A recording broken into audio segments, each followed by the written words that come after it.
Good morning, everyone, and welcome to Urban Update. I'm Byron Barnett. On the show today, a recap of A Maven's World 8th Annual Women's Brunch and Conference, bringing together some of the area's most influential women entrepreneurs.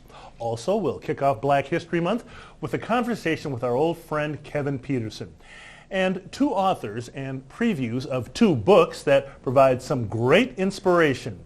But first up, is your cell phone a spy? How would your life change if all the information on your phone was made public? One wrong click can ruin your life. In today's world, cyber spies can look through your cell phone camera, listen through your microphone, and upload all your data to an off-site server, and you won't even know until it's too late.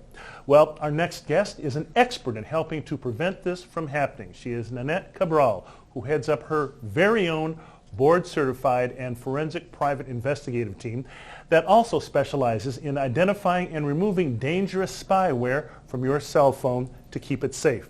And Nanette, I think with the fact that over 95% of Americans are probably walking around with a cell phone now, they all want to hear from you. Welcome to Urban Update. Thanks for coming in. Thank you so much, Byron. Yes, thanks now for inviting me. Yeah, that's right. Everyone's got a cell phone, and it sounds like everybody's at risk here. Let's begin with how your own phone, as you say, can become a spying tool. How does that happen? Well, there are many different types of apps out there to the public that they could download from to any smartphone.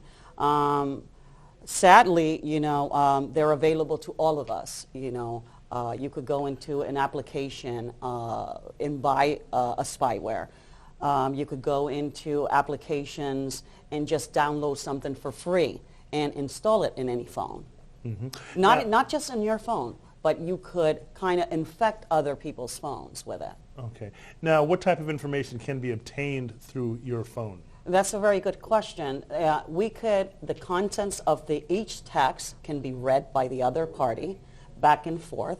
Not only that, but your microphone, your camera, even if your phone is off, people, whoever installed the spyware on your phone can listen to your conversations and could read your texts, your children's pictures. They could be obtained and taken and downloaded for them to have and keep, whoever that they is. Well, that's frightening. It is frightening. Now, how can this be obviously detrimental to a victim of phone spying, and how often does it happen? Well, it happens more than we think.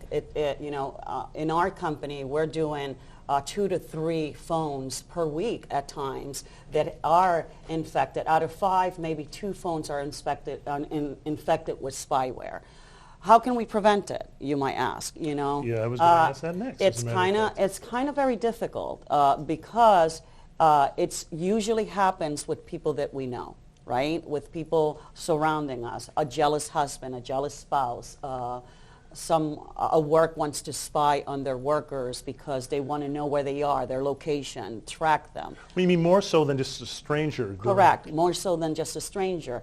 If you get a text sent to you, make sure that before you open in that text that you recognize that number. However, it's a lot difficult when the person doing it is someone that you know and that you're not aware that they're doing it. So they could send you a text, and the minute you open that text, your phone your operation system is infected completely.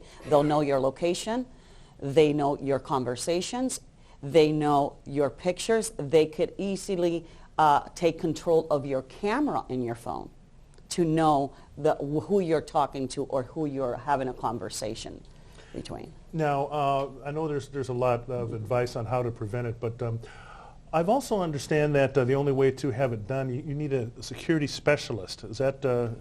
Yes, and you clean your phone out. Correct. You have to have the right tools, the forensic tools, in order to take a phone.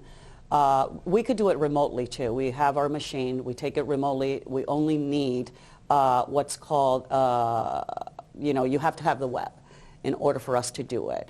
And we plug in the phone, we take what is called a picture of the processor on your phone, the operation system on your phone, and we could tell who put it, when was it done, by the report that we get. Within less than an hour, we know if the phone is infected and who did it and where's it coming from. Okay, what about the tips on people that they can do today on their own to make it harder for this to happen? It's a little difficult because unfortunately there is not something out there that can prevent that, or the tips that I would suggest is shutting your phone off at night.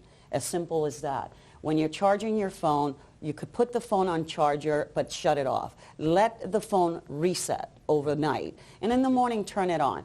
It's as simple as, you know, when your phone is acting out, and if you shut it off for 2 seconds or a minute or so, or 30 seconds, and you turn the phone back and the phone starts operating again.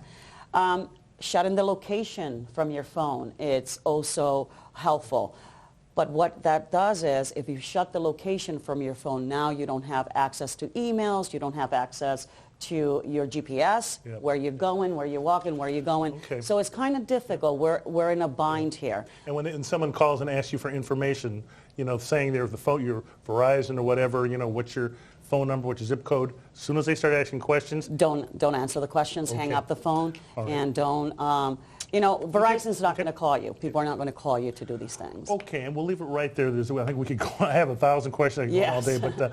but Nanette Cabral from Cabral Investigative Services, thanks for coming in, and thanks for all the tips. Thank you so know, much. and if I get in trouble, I'm calling you. Yes, thank you. All right, when we come back, the 8th annual A Maven's World Women's Brunch and Conference was held last month, and we'll have a full recap when we return right here on Urban Update.